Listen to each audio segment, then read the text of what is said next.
Good morning, good evening, good afternoon, depending on where you're joining us in the world. Welcome to Immersed. Immersed is a celebration of immersive technologies. I'm coming to you live today from the Immersion Lab at MIT.nano in front of a live studio audience of about 5 people in this hybrid world, and in front of you joining us virtually, so thank you. My name is Brian Anthony. I'm the Associate Director of MIT.nano. This monthly seminar series really bringing together artists, musicians, scientists, and engineers, looking at the way that data and sensors and displays and motion capture invigorates and changes the way that we interact in the COVID world, in the post-COVID world, and in this hybrid world. Today we're immersed in music. Joining us today in front of the live studio audience is Will Dailey, a performer, songwriter, has the album of the year according to the Boston Music Awards what was the name of it? National Throat. Yeah. So today, music makes you feel a particular way. How does music make the performer feel? How is the performer moving? How is the performer's vital signs and physiological signals changing and producing the movement and the feeling that you're experiencing? So Will today is going to help us to feel, and we're going to monitor him and have a conversation. So joining us today, Will Dailey. A round of applause from the live studio audience. Will, take it away.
was a song called I'm Not Sorry, I Need You So Much.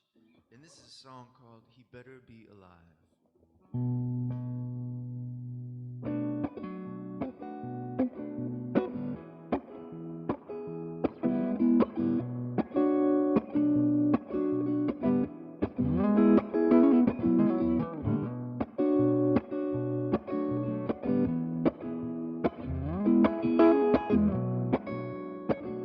Battery 40%. Cause I wanna sing your song. He better be alive. Tomorrow's watching on my phone. As your trigger shakes, he better be alive. I don't think you're certain. You know what you're hurting. Oh, why with his arms aloft, clawing toward a sympathetic sky. He better be alive. He better be alive. He better be alive. He better be alive. I stay awake all night till his car pulls in. He better be alive. I promise to go on faking a peaceful, plundered life so long as he's alive. All these shattered bodies, all this changeless dreaming, written on our sidewalks in our sacrifice. He better be alive. He better be alive. He better be alive. He better be alive.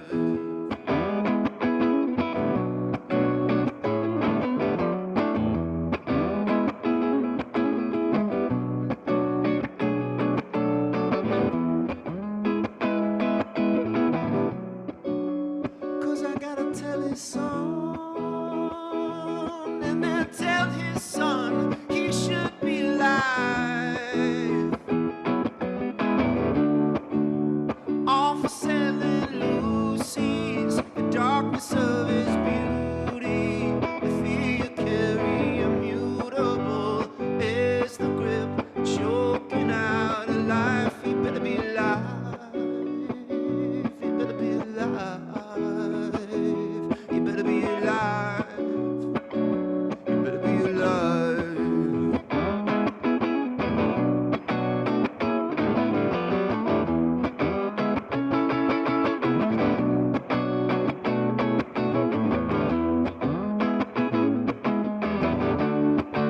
Show me a mother deserving to have her land stolen.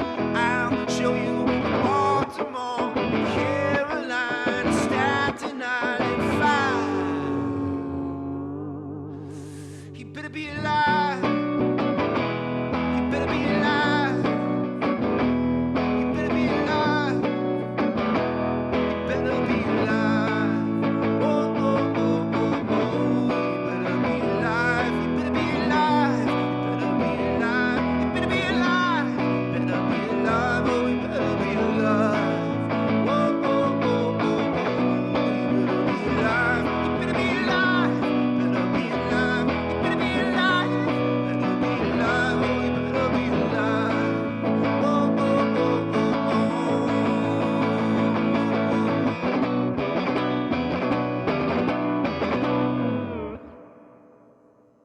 Thank you.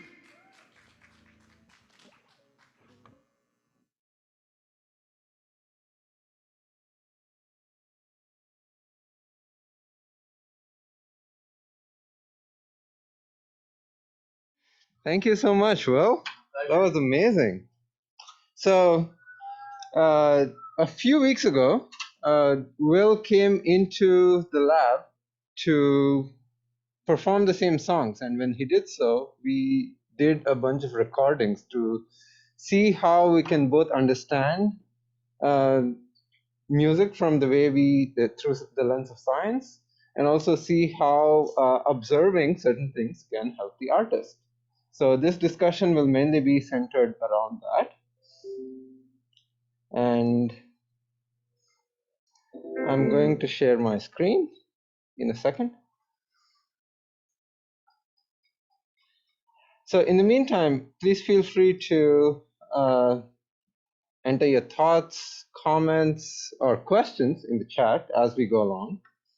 So as he was performing in a previous rendition of the same songs, we were tracking movements of his arms using motion tracking cameras in the back through these infrared reflective markers. And we were measuring the activity of his muscles. We were measuring the stability in his joints. And we were also measuring his heart rate and capturing the audio at the same time. And so today I want to mainly focus on three things. So how is performance related to the artist's physiology? And in that context, Will, I want to talk about some interesting pattern I noticed in your heart rate changes as you're performing. And I want to know, Will was really interested in the effect of the shoulder strap from the guitar on long-term performance of posture, musculoskeletal changes, and so on. So we're going to talk a little bit about that in looking at where he exerts muscular effort in specific places of his performance. And then I want to also know how can observing the physiology help the artist. So in relation to that, I want to look at stability in his shoulder joint. So let's go with the first question. How is the performance reflected in his physiology? So I'm going to focus on heart rate measurements. Well, so in the bottom, what you see is a trace of your, we're getting your EKG signal, and it's a raw trace. So what we measured was the time between 2 beats, right? And it's very common that it's not the same, despite we think it's a metronome, right? It's almost never constant. And so, for example, I've highlighted 2 different sets of beats. The distance between them is 525 milliseconds, and the other one is a bit longer. Now, if the heart were to keep beating as a metronome at 525 milliseconds, your heart rate would be about 114 beats a minute. It's easier to think about in beats per minute, so I just converted it. And if it takes 733 milliseconds, then it will be about 82 beats a minute. So here's a longer stretch of your EKG. And what I'm plotting right now is the heart rate change, right? So now I want to show you what happens during the performance. So here's your heart rate throughout the performance of the first song, where you were finger picking. Yeah. And then here are the vocals aligned with the trace. Yeah. And I want to distinguish between 2 parts, before the performance and during the performance. So we had a long segment where we were setting up, doing some things with the arms and so on. So I want you to contrast the heart rate changes between the 2. So the main thing you notice is that on the left, before the performance, we don't see a distinct rhythm in your heart rate. And as you're performing, you see it's quite visible, a rhythm. The period is about 15 seconds. Heart rate goes up and down through the performance. Now, an interesting connection, I think, is this type of rhythms. It's common to observe them in the heart rate during meditation. So I'm showing you a plot from me where I start meditating, and you see the change in the heart rate. So here's an example. On the left is just baseline. I'm just walking around doing whatever. And then I think I'm just sitting and watching TV. And I put on a clip and started meditating. Someone told me about this and I didn't believe them, so I went to test myself. So, and you see these rhythmic oscillations, and the period. I'm showing a different time scale here, but the period is about what you experience when you play music, right? Wow, that's amazing. So I'm meditating. So I don't need to meditate anymore. I can just play music all the time. Sure. Okay. I mean, there might be other effects we didn't mention. Right. But now there are many companies that are selling biofeedback products for reducing anxiety based on this idea. So based on what we just saw, what we can say is perhaps playing and experiencing music can have similar anxiety reducing effects. I'm not really talking about the stress of the industry, all of that stuff, just the performance. I can corroborate that with a lifetime of playing music and say that that's probably true. Cool. Well, now the interesting question for me becomes, does the heart rate become rhythmical during every performance? Right. So this is the first song we saw where you were finger picking, and here's your heart rate in the second song. I would argue, even though we see some rhythms, it's much less visible in the second song than as being so pronounced in the first song. If you look at the top trace here. Why don't you talk a little bit about what you experienced when you performed when you came to the lab before, the difference between the two? Well, the first songs, I would say there's so many factors when you're performing. There's your emotional state, your physical state, and then there's also the space, right? And I think when we were doing that test before, I was acclimating to the space a little bit, and it's much easier to acclimate with a song like that's a little bit softer, like the finger picking one. And the second song has a lot more energy and needs to feel a little bit lively to dial in. You kind of need an audience, which I had today since. And I was probably struggling. I think I remember struggling to like just find the right way to perform it. We also had a better sound system set up today. Yeah. So I can almost see my struggle to dial in there too. Yeah. But the difference between the two songs is the finger picking song has a nice, it doesn't change too much energy wise. It has a meditation to it, where the second song has an energy to it that has vocal parts and then guitar breaks, which are longer. So you should see a difference, I think, in the guitar breaks as well, because my mind and my body's doing a different process at that time. Oh, that's interesting you bring that up. So what we also saw when we aligned these traces was we wanted to know if the heart rate is more likely to be higher when you were singing, when you were exerting effort, and lower when you were not exerting effort. It wasn't true.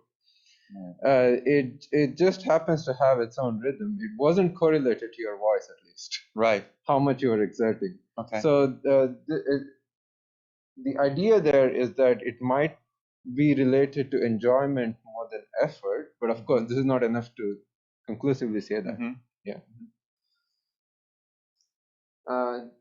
Cool.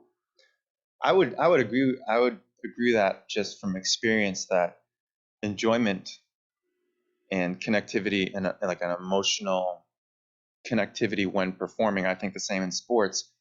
You forget process. You should forget the process. Yeah. The process was getting ready. The process was all the other performances before. And when you are dialed in, everything goes away and the calmness should come in. Yeah.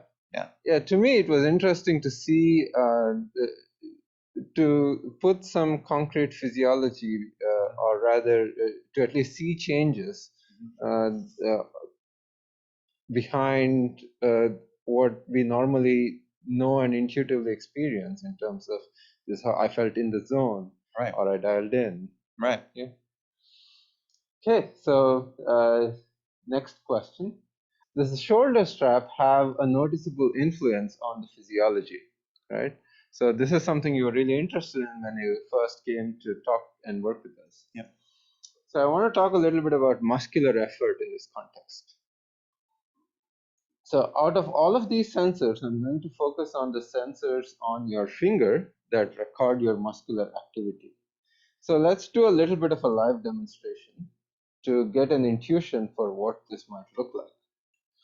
And I'm going to go here and start. So focus, for the audience, focus on the top trace that's in pink. Now, Will is wearing a sensor on his right forearm, and then he's going to make a fist, and then move the fist this way. Yeah, yeah, yeah, yeah. So what you see on top is basically raw traces of his muscular activity uh, from underneath wherever the sensor is. So I'm going to stop this for a second.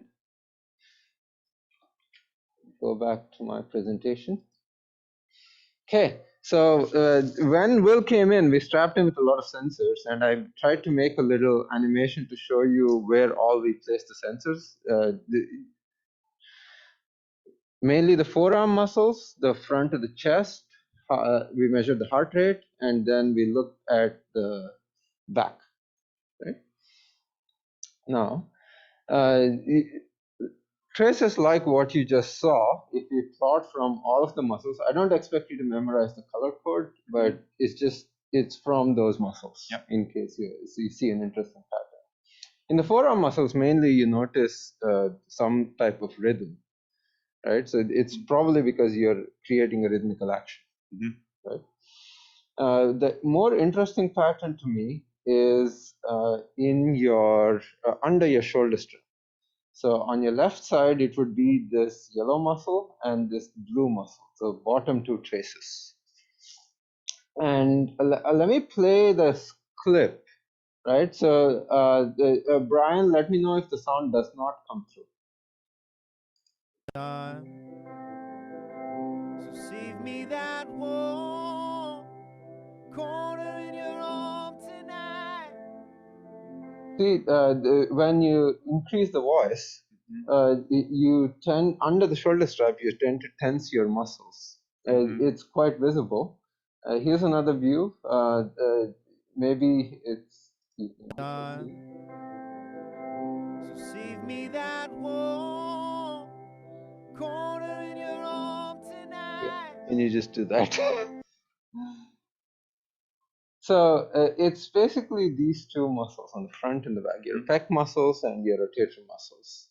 Okay. So the main insight, if there is one, is perhaps one way to stabilize a joint. So when you're singing loudly, there is more force, right, coming from your voice and so on. And to stabilize a joint in general or increase tension in the system, one way of doing this is using co-contractions. So perhaps it's harder to navigate under shoulder strap how to do that without using co-contractions. So that's one thing I observed. And Maria and Christy have extracted some clips of where this same phenomenon happens in your music. Okay. Yeah. All the time. So save me that warm corner in your arm tonight. Reel me back in with quiet and human touch. So here's another segment. So the main thing you're looking out for is peaks in both the top and bottom traces. And look at the shoulder when that happens.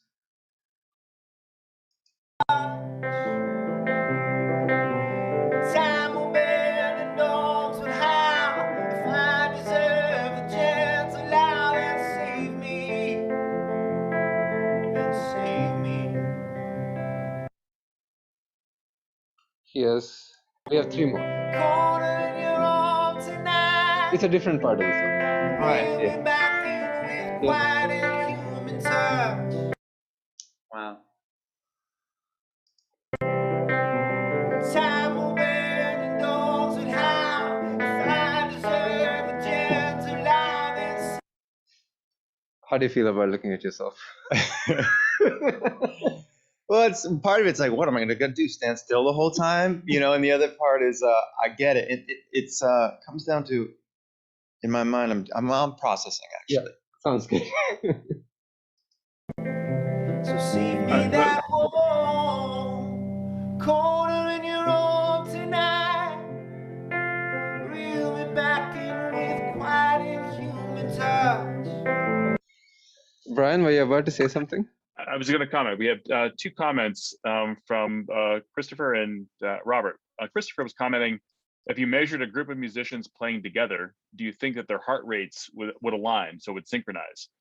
That would be cool to see, wouldn't it? Yeah. And the That would be comment, cool. Robert was commenting, I'll just add the second one here.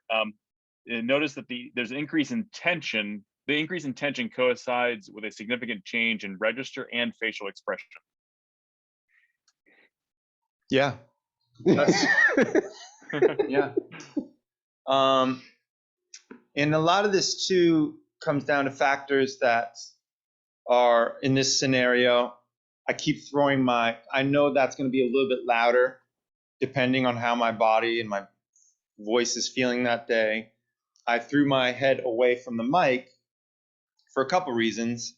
I didn't have a monitor on this day. Today I had a monitor coming back at me.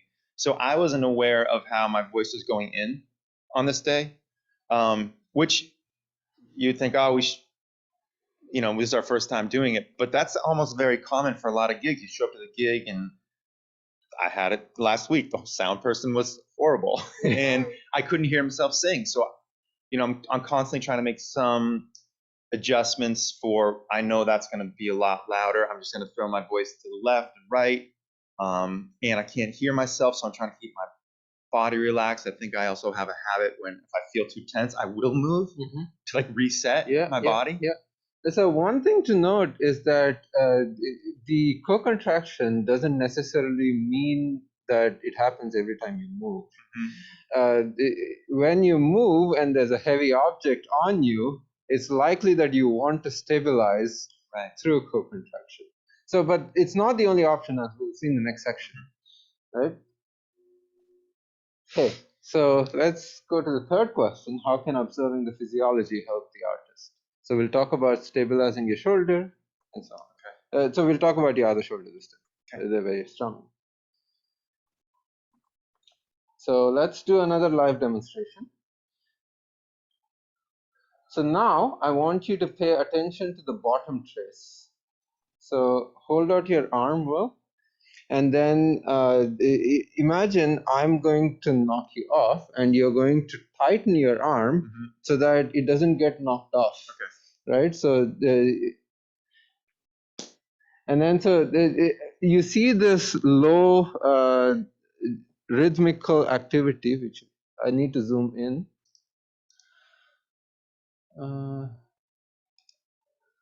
Okay. Yeah. So if you hold out your fist, if you're an audience member, if you hold out your fist and contract it, you might observe shaking. So that's basically what the accelerometer is picking up. Exactly. Excellent demonstration. So now do a little strumming action. Put your hand out to the side. I need to zoom out. I apologize for this. So now turn your hand and then gently bring it close as if you're strumming. And as you move, you see these little oscillations. And they're usually indicative of something that you could improve to stabilize. I'll explain in a little bit why I say that. Yeah, it's these oscillations that we're interested in. The reason I made you move your hands slowly is to show that they don't have anything to do with your movement. So if you're, let's say, strumming at the same pace, maybe they have something to do with the movement itself. Yeah. Let's go back. So out of all of these sensors, I'm going to focus on these inertial measurement units. So let's understand the concept a little bit. So muscles and elastic tissues, tendons and ligaments, stabilize joints during movement. And they have elastic properties like springs, right? So, but unlike springs, they can't push out when you compress them. But like springs, they can exert a pull force when you stretch them. So muscles can stabilize joints by holding them in place, like when you contract it. That requires activity, neural input, which we picked up when we saw those increases in the blue and the yellow traces. Yeah. And muscles can also passively stabilize joints by acting as a sling. So if you just put your arm out there, not exerting too much force, you can think of some muscles acting as hammocks or elastic bands, right? So we already did this exercise where you hold out your arm in front of you and contract your arm muscles really hard, and then you experience shaking. So what we are trying to pick up is a smaller version of this that we are not aware of. When we deliberately do it, it's quite large, as you saw, and it's easy to pick it up. But we want to know when we're not aware of it, and then see what we can do about it. So here's data from a related experiment I did, not in relation to music, just to give you an intuition. People held an accelerometer much like this in their hands, and they just reached out, right? So in untrained individuals, so we are comparing dancers and untrained individuals. We typically see the signature of wobble or shaking. So if you are trained to learn to stabilize your joints a specific way, you can create movements without having that classic 10 Hz oscillation. Yeah? Now, this is data from you, specifically your right shoulder blade when you are strumming. This is a specific segment when you strum. And we see these specific packets of instability, let's say, for lack of a better word for that. So the question is, when do these wobbles happen? So to figure out when those happen, we are also recording your motion capture signals. So that's tracking your wrist, elbow, so we can just measure the phase of your strum, if you will, up and down. So if we align these two traces, an interesting pattern, we can see an interesting pattern. These little moments of instability, they don't happen with every strum, but they're more likely to happen at the bottom when you switch to the top. That's what we see in the data. Okay. Yeah. So perhaps knowing when to improve stabilization can, when you're practicing, you could pay attention to it and see. I don't know if it changes your music in any way, makes it easier, helps you enjoy better. I don't know the answer to that, but yeah, I mean that's sort of the question, Praneeth, for Will. Like, Will, what are your thoughts on how these tools or some of these insights would be helpful in learning or teaching how to play? You know, and it could be different stages in that learning process. But like, if there's a big open unexplored space here, but just wanted to get your unfiltered thoughts. Absolutely. I mean, I don't think we look at performing music as an athletic exercise enough. And I think a lot of musicians and artists suffer from, you could say, depression when something goes wrong physically, because no one ever talks to musicians about their physicality, especially, playing guitar or drums or bass or piano. And just having some awareness that you could address or maybe do some PT or work on stretching. Like, no one tells musicians to stretch. And we exert so much energy, and we're expected to deliver so much energy and exchange so much energy with audiences that these kind of ideas just open up the exploration and the attention to detail. And I think we're used to having attention to detail if we're in the studio or we're rehearsing. And I think we could avoid a lot of emotional agony for artists if they can focus on their longevity and their health. cool. Yeah. So to recap, we looked a little bit about relationship between enjoyment, perhaps how that could relate to your own physiology or reflected in your own physiology. And we looked a little bit about muscular effort, the effect of weight on your shoulder, or with a different instrument, it can be a different case. And then finally, we saw and talked a little bit about how observing the physiology can help you and the artist, and that was very insightful. So that is it for the presentation part, and we're going to have open up the floor for discussion with audience members. And Brian, if you could moderate the questions and direct them accordingly. We'll take them one at a time. Yep, absolutely. There are some questions here. So there's been a lot of chatting. I've been adding some comments along as we go. Robert had a comment that he thinks opera singers treat the craft as an athletic performance. And that's been his experience. So very interesting insight. And Christy was commenting on sort of stretching. Definitely, there was a very adamant agreement there. Let's see.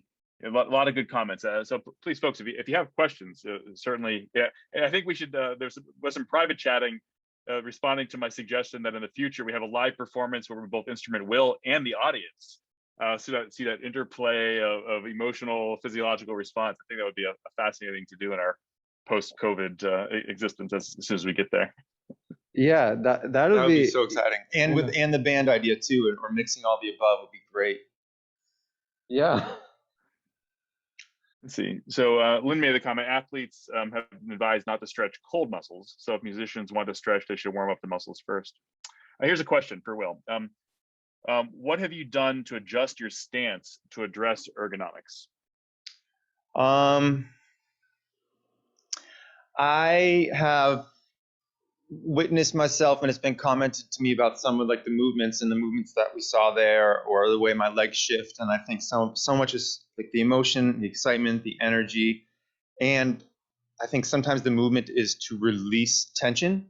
Like I'll do a really strange movement to release tension because I'm also processing, listening to my band, the audience, the guitar, and the voice. There's a lot of processing going on.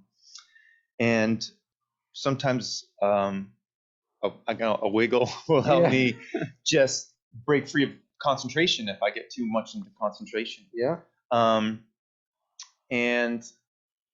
But I also know sometimes I just need to square up. And at the same time, especially after a year and a half of no live performances, people sometimes go to a show to see, I guess for lack of a better word at this moment, like just some freedom.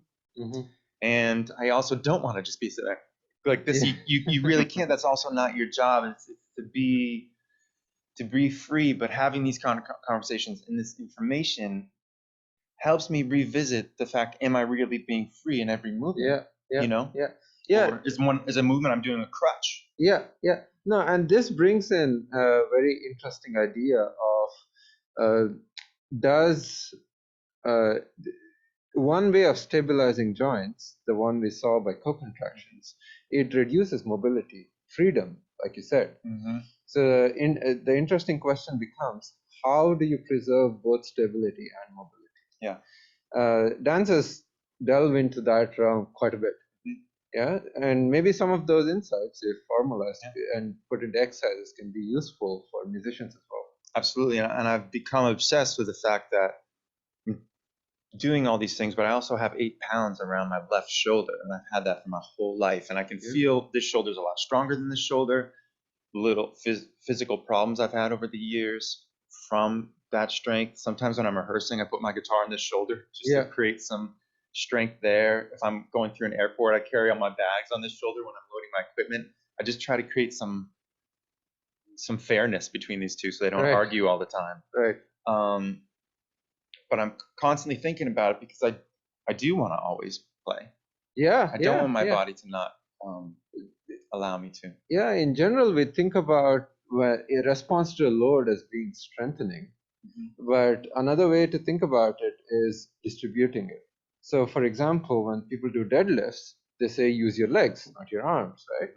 So the idea here is you're improving the connectedness in your body, so to speak, across systems of muscles, so that the load is more evenly distributed throughout the body, even though it's located in one place. In example, in everyday life is just when we walk, it's the feet. We think of the feet taking the load, but if you look at runners, they have well-developed upper bodies, right? So they learn to distribute throughout the body. Perhaps understanding how that process works can be insightful to musicians too. Absolutely. Absolutely. And I just want to reflect. I know it's one of Will's interests, and there was a comment here from Robert. Discussing Perhaps different types of harnesses, load-bearing harnesses that center the weight can have a dramatic impact. And one of the things I know that Will is very interested and excited to collaborate on in quantifying sort of indeed the impact of the guitar, of the strap. And so it's an exciting collaboration that we're going to launch on with Will's assistance.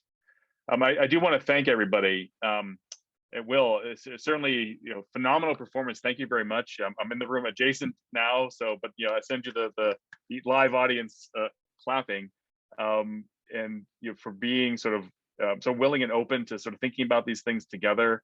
Look forward to doing the live performance with an audience with you in the future. And I want to let everybody know, the tools at the Immersion Lab, the ability to do motion capture, to do visualization, it's open to the community. We are a shared and central facility at MIT, but we're not just for the MIT community. There's a benefit that we provide to MIT, yes, but there's a benefit that we provide to the community around us. So the tools, the capabilities that you're seeing, if you are an opera singer or a cello player or a scientist studying microbes and want to visualize your data and interact with it at the human scale, please reach out to us. The Immersion Lab is a tool for you to make these tools available to immerse yourself in different ways and give insights similar to the discussion that we've had today in a previously unrealizable, unattainable way. So it's exciting to think about what we can learn from making these tools available to you. We will be taking off for the Immerse series in August in recognition of the summer vacation, but we'll be back in September in our hybrid virtual world.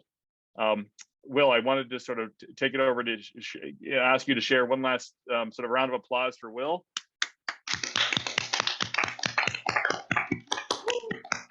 And thank you. Praneeth, any closing points that we need to address here? No, just looking forward to all the collaborations that come out of these audience participations and discussions. And Will, any parting thoughts? No, thanks to everyone here and for this opportunity. It was just fun, and I have a lot to consider. I'm going to need all these graphs. I'm going to need to go over them myself in my own lab. But yeah, it's great. I see a future I see a future album where it's sort of Will on sensors. Yeah. Everybody, thank you for joining us. Stay safe. Stay tuned for the next Immerse series, and have a good remainder of your summer. And see you soon. Thank you, Will. Thank you, Praneeth. Thank you all. All right.